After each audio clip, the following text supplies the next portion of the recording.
Hare Nama, Hare Nama eva kevalam, Kalo nasteva, nasteva, nasteva gatiranyata. Hare Nama, Hare Nama eva kevalam, Kalo nasteva, nasteva, nasteva gatiranyata.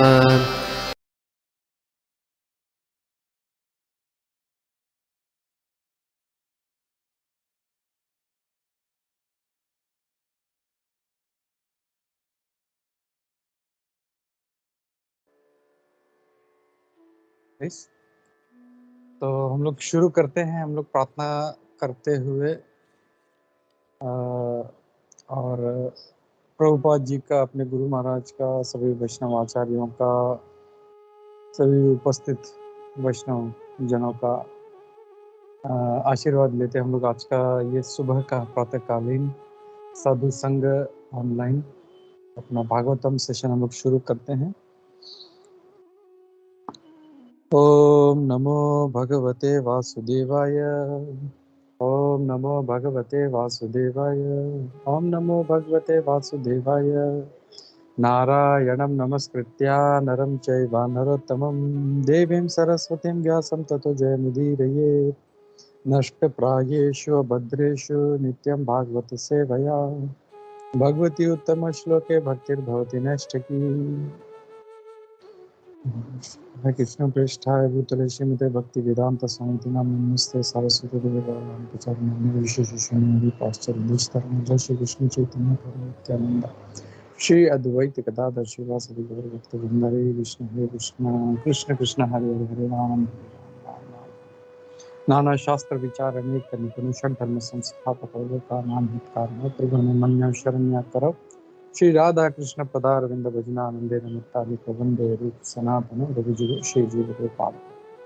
सर्वस्य चाहं हृदि सन्निविष्टो मत्तः स्मृतिर्ज्ञानम् अपोहनं च वेदैश्च सर्वैः अहमेव वेदे वेदान्तकृत् वेद चाहम्।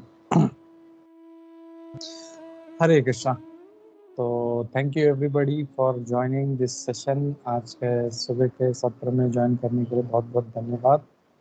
तो हम लोग देखते हैं आज का श्लोक मैं शेयर करता हूँ। अगर आप लोग भी रिपीट करना चाहे तो कर सकते हैं।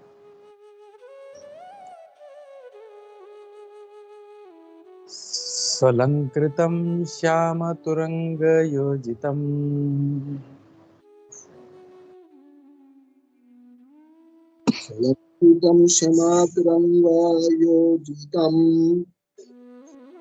रथं मृगेन्द्रध्वजम् आश्रितः पुरात्। रथं मृगेन्द्रध्वजम् आश्रितः पुरात्। रतो रथाश्वद्विपपत्तियुक्तया रतो रथश्वद्विपत्तियुक्तया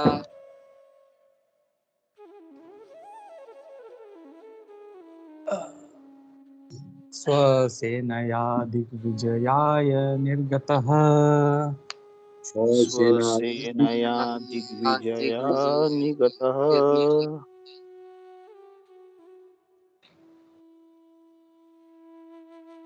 मैं एक बार फिर से रिपीट करता हूँ। स्वलंकृतं श्यामतुरंगयोजितं रथं मृगेन्द्रध्वजमाश्रितः पुरात्। रथो रथाश्वद्विपपत्तियुक्तया स्वसेनया दिग्विजयाय निर्गतः। Translation and purport by His Divine Grace Bhaktivedanta Swami Prabhupada. जय श्री प्रभुपाद। छोटे छोटे पर्पट हम लोग क्विकली देख लेंगे। 11 और 12 दोनों हैं। तो Maharaj Parikshit sat on a chariot drawn by black horses. मैं हिंदी में पढ़ता हूँ। महाराज परीक्षित काले घोड़ों द्वारा खींचे जाने वाले रथ पर सवार हो गए। उनकी ध्वजा पर सिंह का चिन्ह बना था। इस प्रकार सुसज्जित होकर तथा सारथियों, अश्वरोहियों, रथियों तथा पैदल सैनिकों से घिरे हुए उन्होंने सभी दिशाएं जीतने के लिए राजधानी से प्रस्थान किया।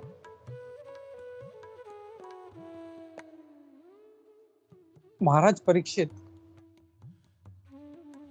तात्पर्य श्रील प्रभुपाद द्वारा, महाराज परीक्षित अपने पितामह अर्जुन से इस बात में भिन्न थे कि उनके रथ को खींचने वाले घोड़े श्वेत रंग के न होकर काले रंग के थे।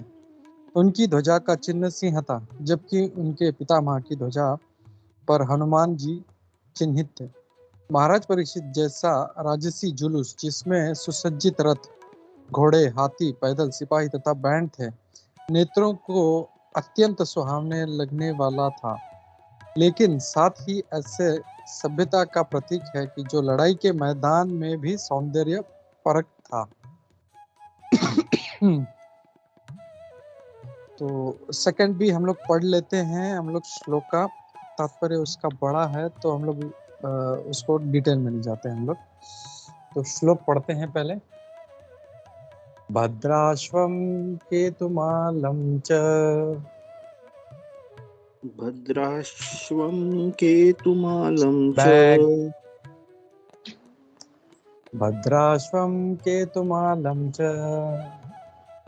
भद्राश्वं केतुमालं च, भारतं चोत्तरान् कुरुन्, भारतं चोत्तरान् कुरुन्, किं पुरुषादीनि वर्षाणि, किं पुरुषादीनि वर्षाणि, विजित्य जग्रहे बलिम्, विजित्य जगृहे बलिम्।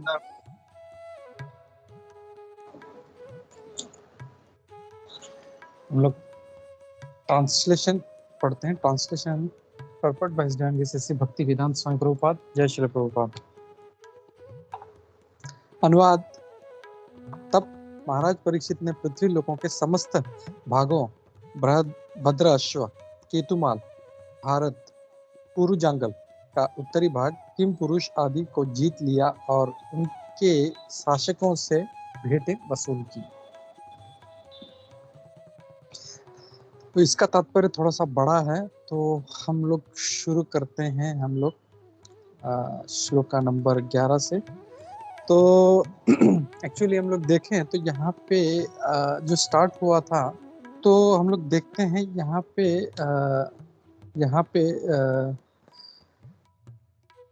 ये कहा जा रहा है कि महाराज परीक्षित जो हैं वो निकले थे अपने रथ पे। जैसे हमने पहले के श्लोकों में देखा कि कली का प्रभाव बढ़ रहा था, तो परीक्षित महाराज उनसे युद्ध करने के लिए, इनसे मतलब वो उनको रोकना चाहते थे, इसके लिए वो निकल पड़े वो। और कैसे निकले वो अब यहाँ पे उनका डिस्क्रिप्शन पूरा दिया जा रहा है। हम लोग देखते हैं कि कैसे मतलब एकदम इतना भव्य उनका था और उनका जो घोड़ा था। तो इसमें कुछ शब्द हैं जो बहुत ही इम्पोर्टेंट हैं। तो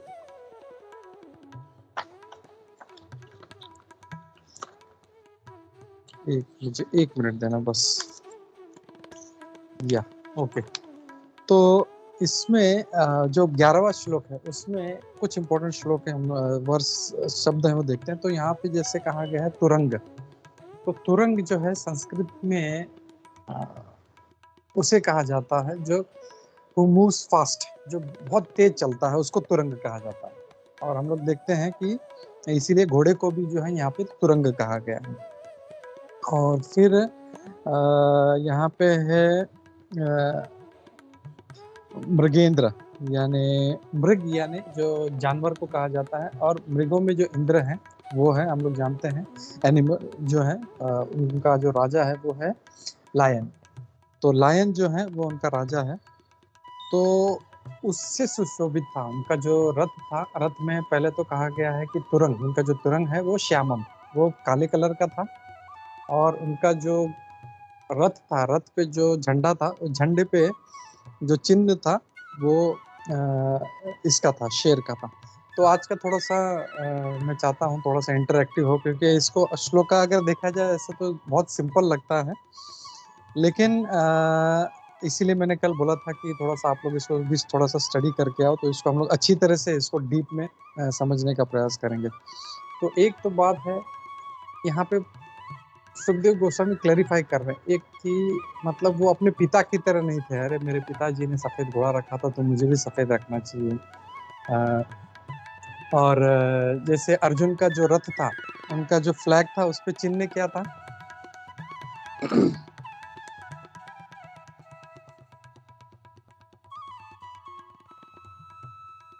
हरे कृष्णा, भगवत गीता में हम लोग देखा है कई बार।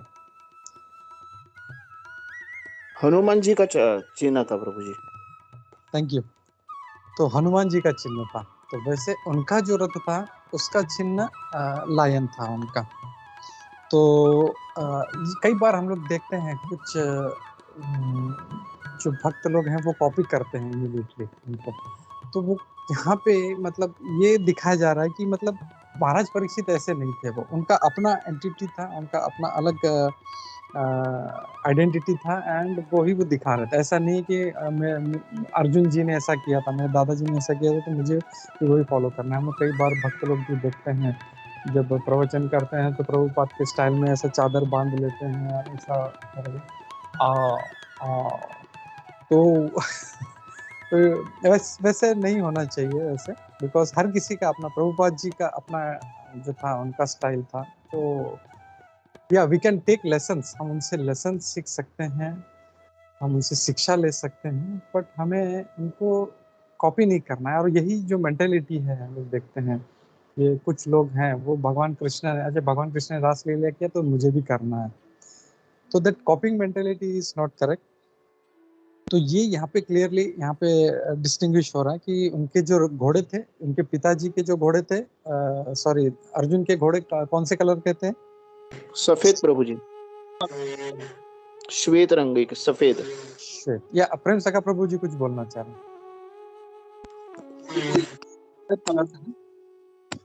प्रेम सखा प्रभु आपका आवाज नहीं आ रहा है। हरे कृष्णा। ये दादा श्वेत कलर था ना? श्वेत, या तथा श्वेतैर्हयैर्युक्तैर् महति संदने स्थितौ। तो हमने देखा था फर्स्ट चैप्टर में उनका डिस्क्रिप्शन आता है कि उनका जो घोड़े थे वो सफेद थे और उसका ऑपोजिट टोटल ब्लैक कलर का उनका घोड़ा था। तो यहाँ पे उनका ये डिस्क्रिप्शन है कि उनके घोड़ा है ब्लैक कलर का, उनका रथ है, रथ पे जो फ्लैग है, जो झंडा है वो मृग से उन्हें।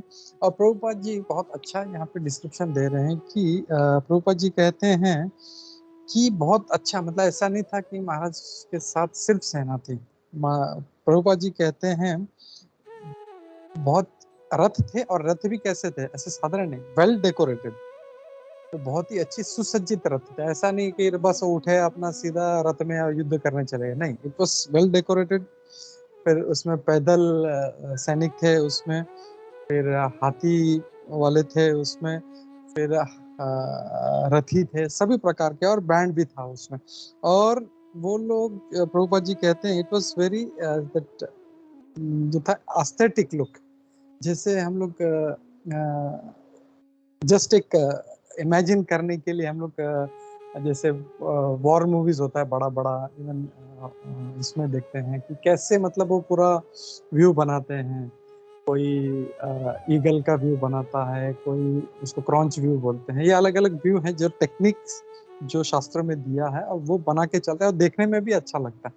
तो ऐसा नहीं है कि मतलब जस्ट युद्ध करना है तो ये यहाँ पे भाग रहा है, वो वहां पे भाग रहा है, वो उधर से बॉम्ब डाल रहा है, ये इधर से हाथी से अटैक कर रहा है कोई कहीं, ऐसा नहीं। इट वॉज फुल प्लान्ड कि कैसे व्यू बनाना है, and they used to win, वो उससे जीतते भी थे उनके प्लान होने की वजह से, and it used to look good also. उसका अगर एरियल व्यू हमने क्या था वो बाहुबली में भी देखा, और कई सारे मूवीज में देखते हैं, वो पूरा वो जो है इतना देखने में भी इतना ऐसा लगता है, सुंदर लगता है, ऐसा नहीं मतलब आज के वॉर की तरह एकदम इट्स सो गास्टली वॉर, ऐसा नहीं था। It was very aesthetic view. तो पहले का जो सिविलाइजेशन था हम लोग वो भी बोल सकते, इवन उनका वॉर भी जो था, तो war was very aesthetic and धर्म पारंगत था उनका। तो ये है श्लोका नंबर 11 में। और श्लोका नंबर 12 थोड़ा सा मुझे जरा आई थॉट थोड़ा सा कॉम्प्लिकेटेड है, इसलिए मैंने बोला कि आप लोग भी स्टडी करके आइए। तो यहाँ पे अभी ये जो श्लोक है इसमें किसके बारे में कहा गया है? जो अलग अलग वर्ष हैं, हम लोग ने सुना है, भारत वर्ष, इलाव्रत वर्ष, ये सब सुना है। तो मैंने भी सुना था, लेकिन मुझे इसका डिटेल इतना पता नहीं था, और ये कहाँ पे लोकेटेड है ये पता नहीं था। तो I just wanted to study, मतलब अपना मतलब ऐसा नहीं कि जस्ट हम लोग ने पढ़ा और समझ गए, ऐसा नहीं। तो यहाँ पे प्रभुपाद जी बहुत अच्छा एक मतलब ना श्रवण के माध्यम से हमको उस लोक में लेके जा रहे हैं पूरा। तो बहुत अच्छा उन्होंने पूरा वर्णन दिया। श्रील प्रभुपाद जी कहते हैं, महाराज परीक्षित ने पृथ्वी लोक के समस्त भागों, भद्राश्व, केतुमाल, भारत, पुरुजांगल का उत्तरी भाग, किम पुरुष आदि को जीत लिया और उनके शासकों से भेंटें वसूल की। तो इसके लिए एक छोटा सा, मतलब इसको एक्चुअली समझे हम लोग क्या है, ये कहाँ पे लोकेटेड है, कैसे क्या है। तो इसके लिए हम लोग इसको थोड़ा सा समझने का प्रयास करेंगे। जैसे पहले प्रभुपाद जी यहाँ पे तात्पर्य भद्र अश्व के बारे में यहाँ पे वर्णन करते हैं कि भद्र अश्व जो था वो गंधमादन पर्वत से लेके जो सॉल्ट वाटर ओशन है वहां तक स्थित था। तो इसके लिए मैंने एक छोटा सा प्रेजेंटेशन बनाया है, विल सी दैट इसका एक्चुअल लोकेशन क्या है। गोविंद शेयर कर जरा। हाँ, ये फर्स्ट स्लाइड आप लोग को स्क्रीन दिख रहा है? हाँ दिख रहा है प्रभु जी। Yes. या ओके। तो नेक्स्ट, अजून एक नेक्स्ट। तो यहाँ पे अगर हम लोग को पहले ये समझना है कि जब आप लोगों ने भी पढ़ा होगा श्योर, तो कैन यू टेल मी कि इसमें भद्र अश्व कहाँ पे है, केतुमाल वर्ष कहाँ पे है? डस एनीबडी कैन स्पेसिफाई? पहले तो कितने लोगों ने पढ़ा है वो हाथ ऊपर करें। अयो, कोई भी हाथ नहीं उठा रहा है, कोई भी नहीं पढ़ गया है। ओके चलो ठीक है। तो एक्चुअली ये थोड़ा सा मतलब देखने में प्रभुपाद जी ने बहुत मतलब ऐसा ज़्यादा ये नहीं किया है, बट एक्चुअली अगर हम लोग वैदिक कॉस्मोलॉजी देखें हम लोग, तो हाँ वैदिक कॉस्मोलॉजी अगर हम लोग देखें हम लोग, तो थोड़ा सा इसको बेसिक वैदिक कॉस्मोलॉजी का अपने को समझना पड़ेगा कि इसमें कहाँ पे क्या है। जैसे भारत वर्ष कहाँ पे है, इलाव्रत वर्ष कहाँ पे है, और ये सारे जो वर्ष कहाँ पे है, और इसमें जो जम्बू द्वीप है, जो इसमें जो वर्णन आ रहा है, तो जम्बू द्वीप कहाँ पे रहे। तो यहाँ पे अगर हम लोग देखें तो यहाँ पे अगर 5th कैंटो में हम लोग जाते हैं, 5th कैंटो के 16वें अध्याय में वहाँ पे इसका वर्णन आता है। थोड़ा सा मतलब ये थोड़ा बहुत कॉम्प्लिकेटेड टॉपिक है वैदिक कॉस्मोलॉजी। मतलब मैं कई सालों से इसको सुन रहा था, लेकिन मैं इसको समझ नहीं पा रहा था कहाँ पे क्या है। तो कल मुझे कम से कम मुझे लगता है 6-7 घंटा लग गया इसको समझने में मैं इसको, क्योंकि एक बार मैं पढ़ के कुछ और समझ रहा था, फिर जब मैंने किसी और का समझा सुना उसमें कुछ और समझ रहा था। कई भक्तों के मैंने प्रवचन सुने, लेकिन ये क्लैरिफाई नहीं हो रहा था। तो फिर मुझे बाद में याद आया, एक हमारे बहुत ही परम पूज्य दानवीर गोसाई महाराज ने, तो उन्होंने ये वैदिक कॉस्मोलॉजी पे काफ़ी साल पहले उन्होंने मतलब इसके ऊपर रिसर्च किया था। I think may be 15 years back something. एक बार महाराज जब आए थे दुबई में, तब शिवल्लभ प्रभु ने उनके बारे में अनाउंस किया था, तो ये काफ़ी था, तो मुझे याद है। तो उनका मैं जो प्रेजेंट कर रहा हूँ वो उनके बेसिस पे कर रहा हूँ यहाँ पे। तो यहाँ पे अगर हम लोग देखें पहले श्लोक में 5वें स्कंद के 16वें अध्याय के पहले श्लोक में वहाँ पे है जम्बू द्वीप का वर्णन है वहाँ पे। तो यहाँ पे उस अध्याय का नाम, तो यहाँ पे कह रहे हैं, Parikshit said to Shukdev Goswami, "O Brahmana, you have already informed me that the radius of Bhumandal extends as far as sun spreads its light and as far as the moon and all stars can be seen." तो यहाँ पे भूमंडल की बात हो रही है। तो भूमंडल मीन्स इट्स नॉट ओनली अर्थ, जो जियोग्राफी में हम लोग देख रहे हैं हमारा गोल पृथ्वी, उसका बात नहीं हो रहा है। भूमंडल इज क्लियरली स्पेसिफाइंग जैसे हम लोग देखते हैं सोलर प्लैनेट, तो बीच में सन है, फिर अर्थ है, और फिर सैटर्न, जुपिटर, पूरा पूरा मतलब बड़ा जो सर्कल है अपना पूरा यूनिवर्स का, उसको भूमंडल कहा गया है। गोविंद ते नेक्स्ट स्लाइड दाखो जरा एक। मैं यहाँ पे थोड़ा सा, एक मिनट, मैं इसको भी, एक मिनट, हाँ इसके पहले वाला, एक मिनट, इसके पहले वाला जो है यहाँ पे वो भी, अच्छा ठीक है, ओके, नेक्स्ट वाला, एक मिनट, भूमंडल का, हाँ। तो यहाँ पे एक हमारे और एक डिवोटी हैं, कई मतलब साइंटिस्ट डिवोटीज हैं, उन्होंने भी मतलब सदापुता दास हैं, और उनका नाम कर्मी नाम है रिचर्ड थॉमसन, जो बड़े साइंटिस्ट हैं उन्होंने, और एक परीक्षित दास है, उन्होंने बहुत सा प्रेजेंटेशंस है, बहुत सा ऐसा आर्टिकल्स हैं उन्होंने दिखाया, तो उसमें से कुछ मैंने उनसे कॉपी किया है मैंने। तो यहाँ पे अगर हम लोग देखें, हम लोग भूमंडल, तो just to come to an understanding, भूमंडल मीन्स नॉट ओनली अर्थ। यहाँ पे अगर हम लोग देखें तो अपना जो यूनिवर्स है पूरा, इफ यू कैन सी, तो यहाँ पे हम लोग देख रहे हैं जो सेंटर में है वो है Jambudvipa, and earth is a part of Jambudvipa. तो हमारा जो पृथ्वी है गोल, वो जम्बू द्वीप का एक पार्ट है यहाँ पे, और गोविंद माउस से भी हाईलाइट करा। तो इफ यू सी, ये हमारा जो भूमंडल है, ऐसे मतलब हम लोग अगर वर्टिकल प्लेन में देखें तो हमको पता है कि हमारा ये 14 प्लैनेटरी सिस्टम्स है। सेंटर में हमारा पृथ्वी है, जिसको भूलोक कहा जाता है, फिर भूवर्लोक, स्वर, महर, जन, तप, महर करके, और ऊपर टॉपमोस्ट में जो है वो ब्रह्मलोक है, यानी सत्यलोक भी कहा जाता है। और हमारा शास्त्र कितना एग्जैक्ट है, कितना परफेक्ट है, कि इवन इसका जो डायमेंशन यानी इसका जो लेंथ है, कि यहाँ से इस लोक से इस लोक तक क्या डायमेंशन है, और फिर उसके बाद उस लोक से आगे के ऊपर वाले लोक तक क्या डायमेंशन, पूरा इवन डायमेंशंस भी दिया हुआ है, पूरा उसमें दिया हुआ है इसमें। और ये ऊपर के प्लैनेट हो गए हमारे 7, और इसके नीचे फिर जो नीचे के लोक है, पाताल, रसातल, तलातल, ये सब लोग नीचे 6 प्लैनेट है। तो बीच में हमारा पृथ्वी है, नीचे के 6 और ऊपर के 7। तो ये वर्टिकल प्लेन में, अगर एक्स प्लेन में देखें हम लोग, तो उसमें दैट भूमंडल इज डिवाइडेड इनटू 7 द्वीपास।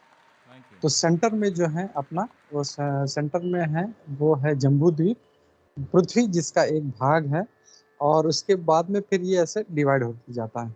कोई स्टार वाला जो लोटस वाला है ना, नेक्स्ट देखो,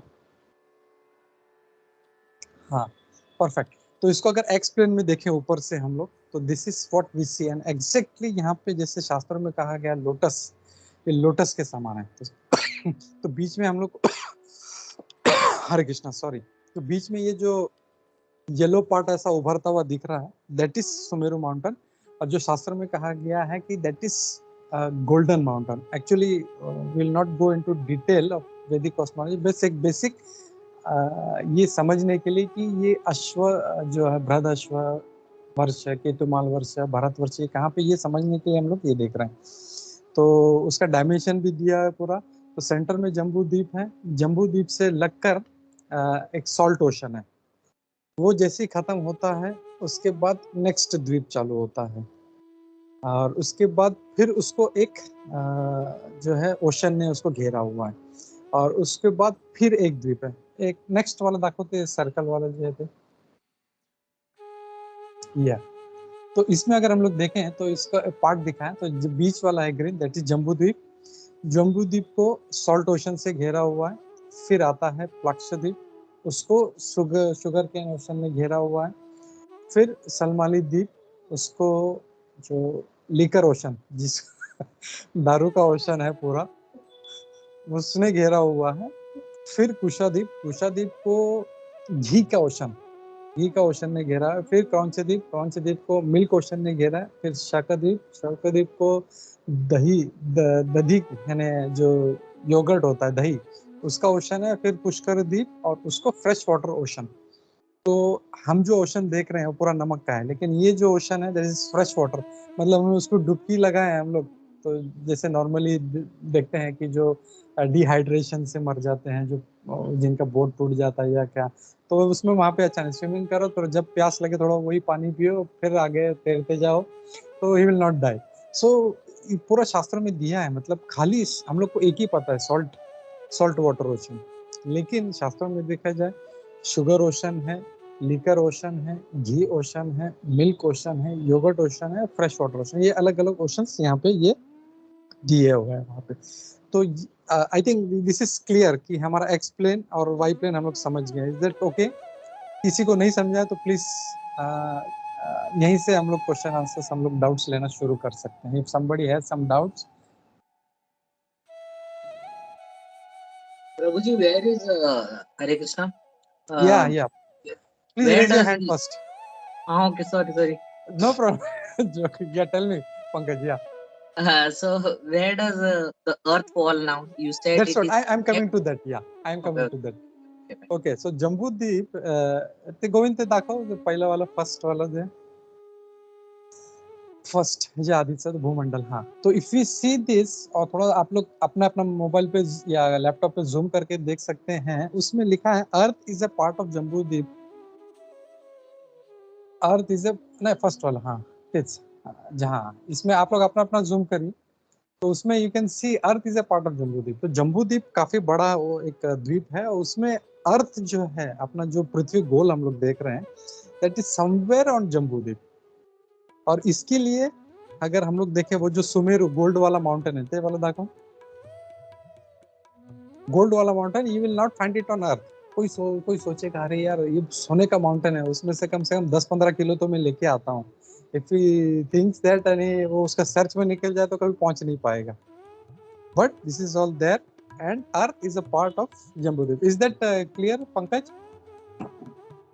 Yes, Prabhuji. Now I understood. Thank you. So this explain Bhumandal is divided into 7 dvipas, and this 7 dvipa, again this each, हमारा जो जम्बू द्वीप है, will not talk about other, we are staying in Jambu द्वीप। इसके लिए okay, I will come to that next। तो जम्बू द्वीप is divided in further into 9, उसको 9 में उसको segregate किया गया है उसको, that is called as वर्षा, जो प्रभुपाद जी इसमें बोल रहे हैं कि तात्पर्य में अगर आप लोग पढ़ें, तो जिन्होंने नहीं पढ़ा है उनके लिए आई जस्ट यहाँ पे पढ़ लेता हूँ। केतुमाल पर्वत वाला जो, सॉरी केतुमाल वाला जो तात्पर्य में केतुमाल का जहाँ पे पैराग्राफ चाहता होता है स्टार्ट, उसमें कहते हैं ये पृथ्वी लोक 7 समुद्रों द्वारा 7 द्वीपों से विभक्त है, किंतु कोई कोई इसे 9 भागों से विभक्त मानते हैं। ठीक है, और केंद्रीय द्वीप जो जम्बू द्वीप के नाम से प्रसिद्ध है, जो सेंट्रल द्वीप है दैट इज जम्बू द्वीप। तो now we will see only Jambudvipa यहाँ पे। तो 7 द्वीपास जम्बू द्वीप, एंड जम्बू द्वीप इज फर्दर डिवाइडेड इनटू 9। तो इफ यू सी दिस 9, तो यहाँ पे ये जो जम्बू द्वीप का जो पार्ट है, दिस वाज कवर्ड बाय महाराज परीक्षित। और अगर तात्पर्य हम लोग पढ़ें तो उसमें श्रील प्रभुपाद जी कहते हैं महाराज युधिष्ठिर ने भी ऑलरेडी इसको काफी सारा जो कवर किया था। उसमें कहते हैं कि Maharaj Yudhishthir also conquered this varsha Brihadashva. If you see this Brihadashva varsha, तो उसका पूरा डायमेंशन भी दिया हुआ है उसका। सेंटर इज जम्बूद्वीप, जम्बूद्वीप में वो माउंट मेरू है, उसमें आजू बाजू में जो है दैट इज इलाव्रत वर्ष। ठीक है, एक मिनट, लास्ट वाला जो ग्रीन वाला है ना, तो थोड़ा सा उसका 3D व्यू में दिखाता हूँ उसको। हाँ, या तो ये है, ये हमारा जम्बू द्वीप है। So center portion is Mount Sumeru parvat made of gold, and then उसके अगल बगल में if you see right side is Brihadashva. नीचे जब हम लोग आते हैं तो उसमें हरिवर्ष है। This are all bifurcated by, ये जो माउंटेन्स हैं, जो पर्वतों की जो श्रृंखला है, उससे विभाजित किया गया है। ठीक है, तो बृहदश्व वर्ष, उसको फिर हरिवर्ष, फिर किम पुरुष वर्ष, और उसके नीचे लास्ट में सबसे भारतवर्ष है। तो भारतवर्ष का भी डेफिनेशन प्रभुपाद जी कहते हैं कि it is on the southern part. हमारा जो जम्बू द्वीप है उसका जो सदर्न पार्ट है उसमें बृहदश्व वर्ष है। तो this Bharatvarsha is said to be our, हम लोग जहाँ पे जो रह रहे हैं पृथ्वी, वो इसीलिए हम लोग कई बार सुनते हैं, महाराज लोग बोलते हैं कि भारतवर्ष मीन्स अभी लोग सिर्फ जो है भारत को समझते थे, लेकिन एक्चुअली और होल पृथ्वी इस भारतवर्ष। तो दिस भारतवर्ष हम लोग ये है, और उसके ऊपर ये हिमालयन माउंटेन रेंजेस है, और उसके ऊपर किम पुरुष वर्ष है। और उसमें अगर हम लोग देखें तो पहले केतुमाल हम लोग देखते हैं, सॉरी बृहदश्व, जैसे प्रभुपाद में हम लोग सीक्वेंस में जाते हैं। बृहदश्व जो वर्ष है ये गंधमादन पर्वत, ये जो दिख रहा है गंधमादन पर्वत, गंधमादन पर्वत से लेके पूरा चारों तरफ से सॉल्ट वाटर ओशन है, वहां से लेके वहां तक जो है बृहदश्व वर्ष है। इवन उसका भी डायमेंशंस दिया हुआ, लेंथ कितना है, विड्थ कितना है, एवरीथिंग इज गिवन इन अवर शास्त्रास। फिर ये जो है यहाँ पे महाराज परीक्षित, यानी जस्ट इमेजिन नीचे जो भारतवर्ष है वहां से लेके वो बृहदश्व तक, वहां पे उसको कॉन्कर करने के लिए महाराज युधिष्ठिर गए हुए थे। और इफ यू सी, उनको एस्टेब्लिश करने का जरूरत नहीं था परीक्षित महाराज को, क्योंकि ऑलरेडी वो उनका राज्य है। लेकिन फिर भी क्या था कि उनको अपना सुप्रीमेसी उनको जताना था कि भाई आई एम योर सम्राट। और इसके लिए फिर वो भी महाराज परीक्षित भी वहां से बृहदश्व तक गए थे, और उन्होंने वहां से स्टार्टेड एक्सट्रैक्टिंग एट्रीब्यूट्स, उनका जो गिफ्ट्स था या जो भी था वो, तो वो उन्होंने वहां से कलेक्ट किया। फिर प्रभुपाद जी केतुमाल वर्ष के बारे में बता रहे हैं। तो just I want you to start imagining, जैसे जैसे मतलब अगर आप लोगों ने परपोर्ट पढ़ा होता तो इट वुड बीन वंडरफुल, मतलब बहुत अच्छा, मतलब प्रभुपाद जी इसको, अपने पास इतना टाइम नहीं है, we are already over shooting. उसके बाद में प्रभुपाद जी केतुमाल वर्ष के बारे में बताते हैं। केतुमाल वर्ष which is on the left side of Sumeru पर्वत। तो सुमेरु पर्वत उसका भी सॉरी केतुमाल वर्ष का भी उसका डायमेंशन दिया हो गया। और प्रभुपाद जी यहाँ पे कहते हैं कि यहाँ की जो स्त्रियां हैं they are very very beautiful. तो एक प्रभु है, मैं उनका लेक्चर सुन रहा था, तो बोल रहे थे कि ये कोई अगर पृथ्वी की कोई मतलब स्त्री अगर सोचे कि मैं बहुत सुंदर हूँ, तो she is nothing, absolutely nothing. मतलब तो जो दूसरे इस जो केतुमाल वर्ष की जो स्त्रियां हैं दे आर ऑलमोस्ट, या बोल सकते हैं हम लोग अप्सरा के समान ही एकदम सुंदर हैं। They are very very beautiful. और प्रभुपाद जी कहते हैं this varsha was also conquered by Arjuna. Arjun भी जो थे वो इस भारतवर्ष से उस केतुमाल वर्ष तक वहां गए थे, और उन्हें उसको भी कॉन्कर किया था उसने। फिर यहाँ से फिर आगे प्रभुपाद जी कहते हैं, उसका डेफिनेशन हम लोग just see, human beings living on this part of the globe are of golden colour. तो यहाँ के जो लोग हैं वो कैसे गौर वर्ण के हैं, all are of golden colour, मतलब इतने अच्छे हैं। और woman resemble to angels of the heaven, और स्वर्ग की अप्सराओं की तरह यहाँ की औरतें हैं, बहुत सुंदर है। थर्ड उसका क्वालिटी ये है, inhabitants are free from all kinds of disease. वहाँ पे केतुमाल वर्ष में कोई डिजीज नहीं है, न कोई ग्रीफ। वहाँ पे ऐसे नहीं, अरे यार ये क्या हो गया, अरे यार ये क्या हो गया। हम लोग हमेशा त्रस्त रहते हैं, हम लोग हमेशा दुखी रहते हैं, हमेशा दुखी रहते हैं, या नहीं है तो फिर बीमारी हो जाता है, वी आर ऑलवेज डिस्ट्रेस। लेकिन ये जो केतुमाल वर्ष है, यहाँ पे there is free from all kind of disease and grief. तो इसको ऐसे कॉन्टेक्स्ट में समझना है कि एक्चुअली ये जो पूरा है ये हमारा मटेरियल वर्ल्ड में आता है। तो भगवान बोलते हैं इसको दुखालयम अशाश्वतम, लेकिन अगर हम लोग देखें तो जैसे जैसे ऊपर जाते हैं तो दैट डिस्ट्रेस एंड लेमेंटेशन या डिजीज जो है वो कम होते जाता है, ऐसा नहीं कि खत्म हो जाता है। लोग स्वर्ग लोग क्यों जाना चाहते हैं, वहां पे कुछ तकलीफ नहीं है, बट ऐसा नहीं, तकलीफ नहीं। हम लोग देखते हैं कि कोई राक्षस आके इंद्र पे चढ़ाई कर देता है, उसको वहां से भगा देता है, फिर वो भगवान से आके पाँव पड़ता है, भगवान कुछ कर दो, फिर भगवान उसको दिला देते हैं। तो distress is always that, but only that उसका जो ग्रेविटी है बहुत कम हो जाता है। तो वैसे ही ये हम लोग यहाँ पे जाए केतुमाल वर्ष में, it is very very minimal, मतलब हमारे कंपैरिजन में हम लोग जो हमेशा क्षणों क्षण हम लोग दुखी रहते हैं, वैसे वहाँ पे नहीं है। तो this is we have to understand in that context. जब कह रहे हैं कि बिल्कुल नहीं है तो कोई सोचेगा चलो ठीक है फिर मैं गोलोक क्यों जाऊँ, मैं केतुमाल वर्ष चले जाता हूँ। No, it is not like, क्योंकि सारा भौतिक जगत में ही आता है और भौतिक जगत खत्म होने ही वाला है। So we have to go beyond that. फिर उसके बाद प्रभुपाद जी कवर करते हैं भारतवर्ष, जो सबसे नीचे सदर्न पार्ट में है और जिसको हिमालय रेंजेस से उसको बाइफरकेट किया गया है। तो यहाँ पे भारतवर्ष जहाँ पे हम लोग रहते हैं, इसके लिए हम लोग जैसे देखते हैं, हम लोग आप लोग कभी जब पूजा में बैठे होंगे तो जो पंडित संकल्प लेता है, जो ब्राह्मण है वो संकल्प लेता है, तो वो बोलते हैं जम्बूद्वीप भारतवर्ष, फिर वार बोलता है, सब बोलता है। तो ये क्यों बोलता है? क्योंकि हम लोग उस लोकेशन पे, हम लोग जम्बू द्वीप में, हम लोग भारतवर्ष में हम लोग स्थित हैं, इसके लिए कहा जाता है। और फिर यहाँ पे हरिवर्ष है भारतवर्ष में ही। द सेंटर ऑफ जम्बू द्वीप इज इलाव्रत वर्ष एंड साउथ ऑफ इलाव्रत वर्ष इज हरिवर्ष।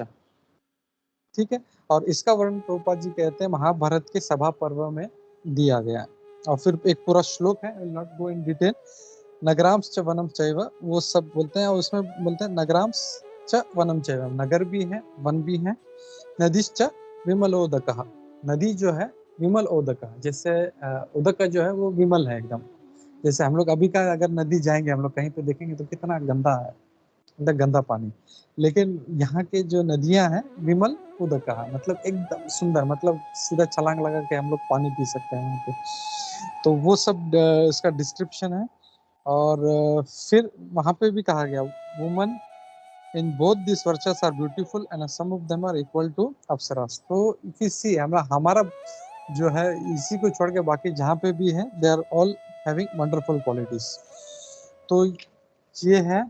और फिर बाद में प्रभुपाद जी उत्तर कुरु, यानी जो सबसे टॉप मोस्ट, जो सबसे ऊपर नॉर्दर्न साइड में है, कुरु वर्ष है, तो उत्तर भाग में है, इसलिए उत्तर कुरु वर्ष कहा गया है।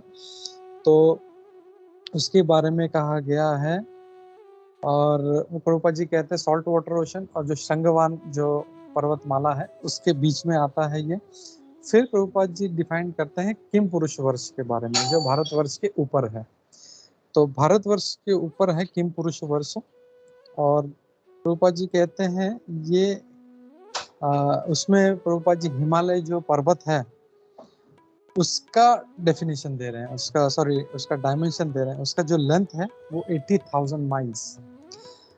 सो 1 माइल इज ऑलमोस्ट 1.7 किलोमीटर्स। तो 80,000 इंटू 1.7, यानी लगभग अगर हम लोग देखें तो 140 के आसपास कुछ है। इतना बड़ा लंबाई है किलोमीटर, और उतना ही उसका ऊंचाई है। तो मैं एक प्रभु जी का लेक्चर सुना तो बोल रहे थे अभी जो हम लोग जो हिमालय देख रहे हैं, that is just a small, एक बोले ना फुट हिल्स है उसका। सो एक्चुअल हिमालय अगर देखें तो it is very very long and it is very very huge. और उसका जो विड्थ है दैट इज ऑल्सो 16,000 माइल्स। तो 16,000 माइल्स यानी कितना हो गया, मतलब इट्स वेरी ह्यूज। और फिर किम पुरुष वर्ष के बारे में कहते हैं क्विकली। वहाँ पे कहते हैं कि इसको किम पुरुष वर्ष को हिमालयन प्रोविंसेस भी कहा गया है, हिमवती भी कहा गया। और यहाँ पे प्रभुपाद जी क्लैरिफाई करते हैं कि Sukhdev Goswami was born in this Himalayan provinces, और वहां से फिर वो भारत वर्ष की तरफ आए थे वो। और लास्ट में प्रभुपाद जी कहते हैं महाराज परीक्षित ने इस प्रकार ये जो सारा जो वर्ष है, जो भी मतलब उन्हें उसको कॉन्कर किया, उसको अपने हाथ में रखा, तो दिस इज कॉल्ड सम्राट। मतलब प्रभु जी का लेक्चर सुनो बोलते हैं दिस इज कॉल्ड सम्राट। ऐसा नहीं कि हम लोग बस एक छोटा सा एक जगह ले लेते हैं और मैं यहाँ का मालिक हूँ, मैं यहाँ का सम्राट हूँ सोचता है। लेकिन परीक्षित महाराज न सिर्फ भारतवर्ष लेकिन अलग अलग वर्षों में जाके उन्होंने जस्ट इमेजिन कि महाराज युधिष्ठिर अर्जुन ये सब कहाँ कहाँ तक जा कहाँ किस लेंथ एंड ब्रेड्थ तक वो अपना राज्य फैलाने के लिए गए थे एंड हाउ कितने शूरवीर होंगे। हम लोग को चलने के लिए अगर बोले कि यहाँ से तुम मलाड से बोरीवली चले जाओ तो हम लोग थक जाएंगे, but they were so great कि वो एक वर्ष से दूसरे वर्ष तक जाके मतलब वहां पे नहीं सिर्फ जाना, आदमी तो वहां पे जाने जाते जाते थक जाएगा, आधा हो जाएगा, वो अधमरा हो जाएगा, बट वहां पे जाके फिर उसको लड़ाई करके उसको जीत के अपने कब्जे में करके वो महाराज युधिष्ठिर को प्रदान करते। तो so this is the greatness of this. तो अगर खाली हम लोग सिर्फ पढ़ते थे बृहदश्व केतुमाल तो we not able to imagine, हम लोग उसको पिक्चराइज नहीं कर पाते थे। इसके लिए मैंने थोड़ा सा इसको स्टडी करके थोड़ा सा एक फॉर्मेट में डाल के मतलब समझना चाहिए, इसके लिए मैंने इसको डाला है। आई होप आप लोगों को इसमें समझ आया होगा। तो क्विकली मैं रुकता हूँ यहाँ पे, और इससे रिलेटेड किसी को कोई प्रश्न है तो हम लोग लेते हैं। हरे कृष्णा। किसी ने हाथ रेस किया है? सुजाता। हरे कृष्णा सुजाता। हरे कृष्ण प्रभु जी, दंडवत प्रणाम प्रभु जी। आपका क्लास बहुत बहुत अच्छा था। और प्रभु जी मेरे को एक पूछना था, अभी जो आपने जो ओशियन के बारे में बताया, मीन्स मिल्क का ओशियन है, घी का ओशियन है, ये तो आध्यात्मिक आना चाहिए ना प्रभु जी, ये तो किसी ने देखा भी नहीं है, और फिर आप बोले कि ये भौतिक जगत में आता है करके। ओके चलो, ये आध्यात्मिक क्यों है? दही हम लोग देखो जस्ट ऐसा नहीं, बट सी दही जो है हम लोग देख रहे हैं, शराब का ओशन है वो हम लोग देख रहे हैं, हम लोग नहीं देख रहे हैं, बट यहाँ पे जो शास्त्रों में दिया गया है तो शराब मतलब इसमें कुछ आध्यात्मिक कुछ भी नहीं है, इसमें there is nothing spiritual about that. Why मतलब मेरा ये I want to understand from you why you are saying this is आध्यात्मिक। क्योंकि प्रभु जी जैसे हम लोग नॉर्मल ओशियन देखते हैं, तो वैसे अभी मिल्क का ओशियन कभी हम लोगों ने देखा नहीं है, घी का ओशियन देखा नहीं है, हम लोग वहां तक पहुंच भी नहीं सकते। तो जैसे फिर वो तो आध्यात्मिक हो गए ना, जैसे हिमालय के पास हम लोग जा नहीं सकते, इसलिए अच्छा, प्रभु मैं जी। क्वेश्चन सी मेरा थोड़ा आंसर देने का स्टाइल अलग है। मैं जब कोई पूछता है तो मैं आई काउंटर क्वेश्चन है कभी कभी, सो ही अंडरस्टैंड्स। तो अगर तुम हमको हवा ही दिखाई नहीं देता, हवा नहीं दिखाई देता, इज इट आध्यात्मिक? हमको इंटेलिजेंस दिखाई नहीं देता, इज इट आध्यात्मिक? नहीं, आध्यात्मिक नहीं है प्रभु जी। या ऐसा सी मेरा पॉइंट ये है बोलने का कि ऐसा नहीं है कि हम लोग उसको देख नहीं रहे हैं तो आध्यात्मिक हो गया। बहुत सी चीजें हैं, जैसे साउंड वेव्स है, साउंड वेव्स हम लोग को दिखाई नहीं देता। साउंड वेव्स अभी जो मैं बोल रहा हूँ वो आपको सुनाई दे रहा है, लेकिन that is because at a particular frequency, इसके लिए आपको सुनाई दे रहा है। ऐसा बहुत से फ्रीक्वेंसीज है विच आर वेरी हाई जो हम लोग को सुनाई नहीं देते, and which are very low जो हमको सुनाई नहीं देते।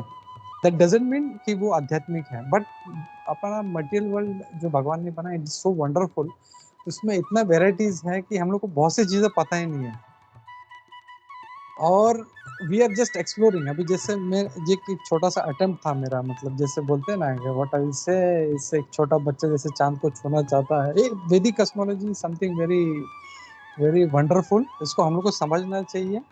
एंड बहुत सालों से मैं सुनता आ रहा था, तो जस्ट टू पिक्चराइज कि कहाँ पे क्या आके मैं खुद कंफ्यूज था, क्योंकि मैं बोला ना, मुझे कम से कम 6-7 घंटा लग गया उसको समझने में। तो just trying to figure out and try to present. तो you had a very wonderful question Sujata, कि जैसे मिल्क ओशन है, या शराब का ओशन है, या दही का ओशन है, या sugar cane juice, this is really wonderful. Sugar cane पीना है तो हम लोग को वो जैसा वो घुंघरू बजते रहते हैं, छपक छपक छपक, उसके पास जाने का जरूरत नहीं, जब गए समुंदर के पास एक घुट मारा फिर चले गए। Hare Krishna. I hope you got my point Sujata. Okay okay Prabhu ji, thank you so much, आपने बहुत थैंक यू, अच्छे से थैंक यू, एक्सप्लेन कर दिया। Thank you Sujata. या नेक्स्ट आई थिंक जीव पाउन प्रभु जी ने हाथ उठाया था। जीव पाउन प्रभु। हरे कृष्णा प्रभु जी, दंडवत प्रणाम। हरे कृष्णा, सभी भक्तों के चरणों में दंडवत प्रणाम। प्रभु जी, ये आपने इतना अच्छा समझाया प्रभु जी, ये सब अभी थोड़ा ऐसा मतलब थोड़ा क्लियरली अभी माइंड में बैठ रहा है प्रभु कि ये जो सबकी पोजीशन है ऐसा होती है क्योंकि वो जो एक वो प्रभु जी आए थे दामोदर देश में भी, उन्होंने भी पूरा वैदिक कॉस्मोलॉजी का वो दिखाया था, लेकिन तभी ऐसा समझ में नहीं आ रहा था कि ऐसा कैसे हो सकता है। लेकिन आपने बहुत अच्छा ये मतलब इसमें जो प्रेजेंटेशन किया उसमें थोड़ा अभी समझ में आ रहा है, बैठ रहा है ये कैसा होता है प्रभु जी। थैंक यू प्रभु जी, इतना अच्छा आपने समझाया। और प्रभु जी एक जैसे ये 7 द्वीप और ये जो 7 जो समुद्र है उसके बारे में प्रभु जी वो रिलेटेड मैंने राधा अष्टमी के दिन पे वो कथा में एक सुना था। तो प्रभु जी जो 7 समुद्र है उसका जो हिस्ट्री उसका है वो सुना था प्रभु जी। आप अगर आज्ञा दे तो शेयर करता हूँ प्रभु जी अभी 5 minute Prabhu. Yeah, please, please, Prabhuji, please take. ये एक्चुअली प्रभु जी ये आध्यात्मिक जगत की कथा है। इसमें मतलब वो प्रभु जी बता रहे थे कि भगवान श्री कृष्ण गोलोक धाम में कुंज में विरजा करके गोपी है उनके साथ वे कुंज में थे। और वहाँ पे जब भी राधा जी को पता चला कि वो तो वहाँ पे विरजा गोपी के साथ वहाँ पे है, तो राधा जी बहुत ऐसे ये उनके वहाँ पे गई, थोड़ा क्रोध में हुआ उनको, तो वहाँ पे गई तो उनको रास्ते में जो भगवान के सखा है श्रीदाम या ऐसे उनका नाम लिया था कोई, उन्होंने उनको रोका कि आप नहीं जा सकते अंदर, भगवान श्री कृष्ण वो गोपी के साथ है। तो सब जो अन्य गोपियां थी उन्होंने वो गोप सखा को ऐसा हाथ पकड़ के बाहर खींचा और राधा जी अंदर ही जा रहे थे। तो तभी भगवान श्री कृष्ण को पता चल गया कि श्रीमती राधा जी बहुत क्रोधित है। तो भगवान श्री कृष्ण अंतर्ध्यान हो गए और विरजा जो थी गोपी वो नदी स्वरूप में हो गई और वो पूरा जो गोलोक धाम है उसको वो जो परिक्रमा करते, गोलोक धाम यानी यहाँ का जो ये भौतिक जगत है वो उसका 1/4 है जो अभी प्रभु जी ने दिखाया था। तो उसका वो मतलब 3 गुना, 3 से भी 4 गुना ऐसा मतलब इतना बड़ा वो है। और उसको पूरा जो परिक्रमा मतलब ऐसा पूरा उसको गोल घूम के वो विरजा नदी है। तो उसमें बाद में प्रभु जी ऐसा बता रहे थे कि भगवान श्री कृष्ण और वो विरजा गोपी से 7 पुत्र हुए थे। तो उसमें जब एक बार वे जब भी वहाँ पे विहार में ये कुंज में थे तभी विरजा गोपी के जो छोटे पुत्र थे वो उनके पास आए और वो उनको कुछ ऐसा बोलने लगे। तो ऐसा हो कि वो भगवान श्री कृष्ण वहाँ से चले गए कि वो पुत्र के साथ बात कर रही है गोपी। तो उसमें जो विरजा गोपी थी उनको बहुत ऐसा दुख हुआ कि मेरे पुत्र की वजह से मेरा वियोग हो गया भगवान श्री कृष्ण से। तो उन्होंने उनके पुत्र को श्राप दे दिया कि आपकी वजह से मेरा ये वियोग हुआ है, आप ये भूमंडल पे चले जाइए और वहाँ पे उनसे ये मतलब उनको जो वो पुत्र थे उनको वो बड़े भाई सता रहे थे, तो इसके लिए वो वहाँ पे आए। तो उन्होंने उनको बताया कि आप भूमंडल पे चले जाए और उनके जो 7 पुत्र हैं वो ऐसे 7 जो अलग अलग जो आज प्रभु जी ने बताया वो 7 समुद्र, वो उनके श्राप से वो 7 समुद्र हुए विरजा गोपी के। और वही विरजा गोपी गोलोक धाम को पूरा ऐसा ये परिक्रमा करती हुई ऐसा वो नदी है। और जब ये हम अभी कल ही वामन अवतार गया तो उसमें हमने देखा कि भगवान वामन देव जी ने जब ये अपना पैर ऊपर किया तो उनके जो अंगूठा है वो ये भौतिक कवरिंग को छेद के ऊपर टच हुआ। तो वो जो विरजा नदी थी गोपी वो वहां से उतर के ब्रह्मा जी के कमंडल में आई और वही बाद में शिव जी की जटा में आई और वही गंगा जी का स्वरूप हुई। तो ये शेयर करना था। हरे कृष्णा, दंडवत प्रणाम। Thank you, Prabhu. Very wonderfully explained. Thank you. जैसे जैसे राधा रानी, मैं जस्ट थोड़ा सा इसमें ऐड करूँ तो राधा रानी जब जबरदस्त, उनके साथ लाखों लाखों गोपियाँ थी, मतलब लाखों क्या करोड़ों गोपियाँ, तो बेचारा एक श्रीधाम क्या करता था। तो जब बोले कि आप लोग अंदर नहीं जा सकते थे तो पकड़ा, सारा गोपियों ने उठा के साइड में कर दिया, चल। और जैसे राधा रानी अंदर घुसने लगी, भगवान कृष्ण को समझा अरे ये तो तुरंत जो थी विरजा जो थी उसने अपना रूप बदल दिया, वो नदी के रूप में जो था अपने आप को कन्वर्ट कर लिया। और भगवान कृष्ण भी वहाँ से गायब हो गए, वहाँ से चले गए। थैंक यू जीव पावन प्रभु, थैंक यू फॉर दिस। और ये जो 7 पुत्रों वाला जो आपने जो श्राप मिला था और वो कैसे वो समुद्र बने, तो thank you for reading that, मुझे ये पता नहीं था। Thank you. Hare Krishna. Next Pankaj Prabhu. Hare Krishna Prabhuji. First of all, this lecture is very, very interesting. I don't know. You have triggered something like very interesting to look into, because this won't be, understood in just half an hour. And thank you very much for that. Such a wonderful presentation. And one thing I wanted to ask, when they talk about these aliens, right? Now, even there have been evidences these people are the different form they have, and like one is in golden, one is in this and that. Is this possible? Like there are other beings there outside which are beyond our vision. They are there, but because of our all polluted vision that we have right now on this earth, we are unable to see this. Is that the reason, Prabhuji? We are still not capable to perceive that it is around us, but we cannot perceive it, or something. I wanted to know whether is it because of that? Yeah, thank you Pankaj. Actually it can be seen in 2 ways। हम लोग इसको 2 तरीके से दे सकते हैं कि एक तो ये जो एलियंस हैं, for us it is aliens, क्योंकि वो हमारी तरह नहीं है, there are in different form. But उनके एंगल से देखें, अगर वो लोग हम लोग को जब देखें बोले अरे ये कौन एलियन है, ऐसा कैसा प्राणी है ये। सो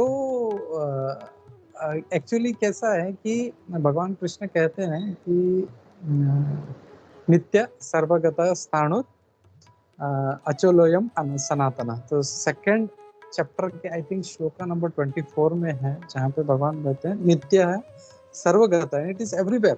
ऐसा नहीं है कि खाली पृथ्वी पे ही है, जो सारा भूमंडल है सब जगह पे है।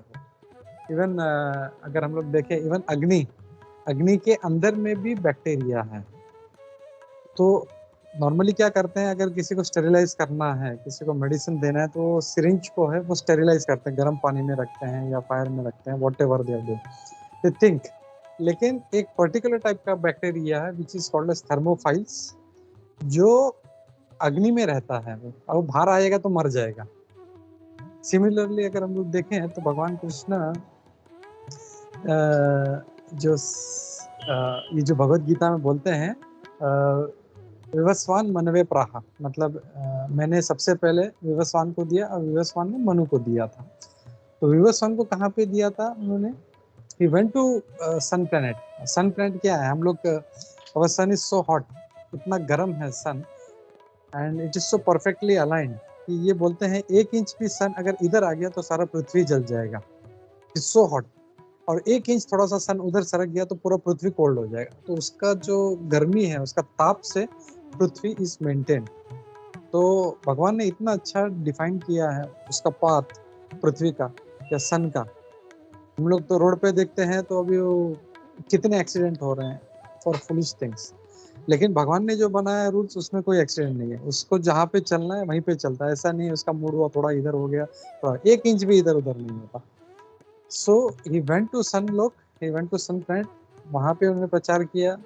और अगर सन प्लैनेट है तो सन प्लैनेट का किंग भी है विवस्वान। अब किंग है तो उसका मिनिस्टर्स है, उसका प्रजा है, उसके रेसिडेंट्स है वहाँ पे। So they are all very fiery, तो they can survive only in fire, because उनका बॉडी फायर है। हमारा अर्थली बॉडी है, so we survive on earth. Water में देखें तो there are watery planets, sorry watery beings, जैसे फिशेस है, वो लोग बाहर आएंगे तो मर जाएंगे। तो living beings are everywhere, so this we should understand. एक चीज ये, दूसरा हम लोग देख नहीं पाते, क्यों?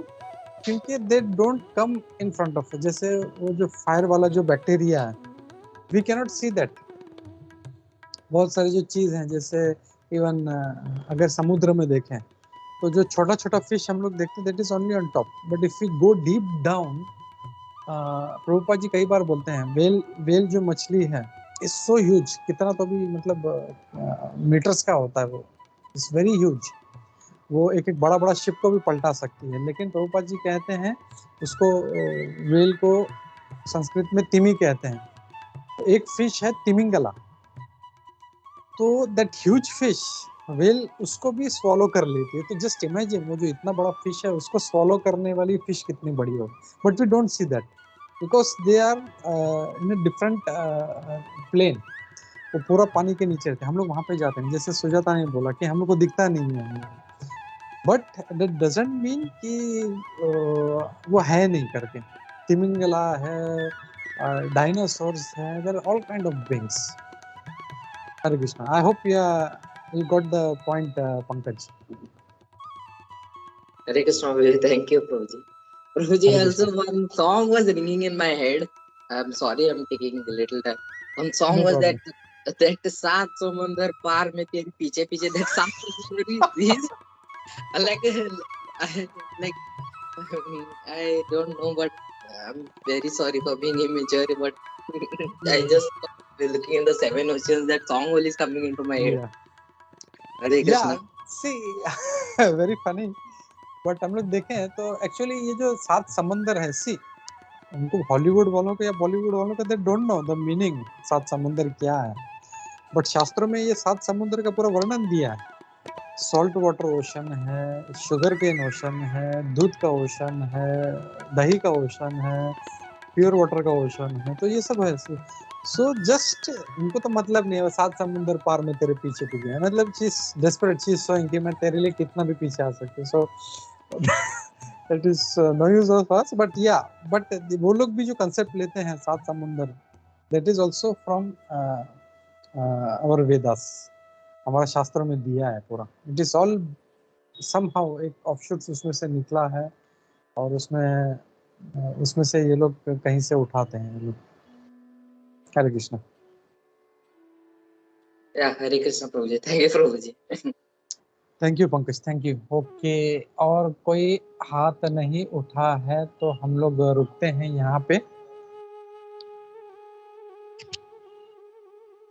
जस्ट एक छोटा सा क्विज सभी के लिए कि व्हाई इज दिस अर्थ और भूमंडल we see, why is it in lotus flower? मतलब बहुत कुछ चीज हो सकता था, नॉर्मल प्लेन गोल भी हो सकता था, तो why it is in lotus flower, like बंद ऐसा लोटस फ्लावर जैसा क्यों है?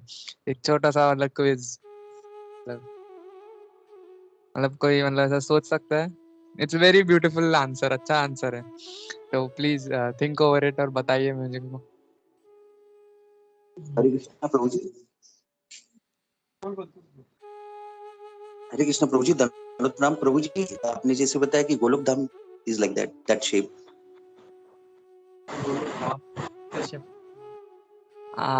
Right answer. Thank you Satyaraj Prabhu, correct for this correct answer. Actually Goloka जो धाम है वो भी अपना उसी शेप में है, लोटस शेप में है। सो अपना जो भौतिक जगत है, भूमंडल जो है, that is also in lotus. So thank you for that. Okay, या और किसी का कोई क्वेश्चन नहीं है, कोई कमेंट नहीं, तो हम लोग रुकते हैं।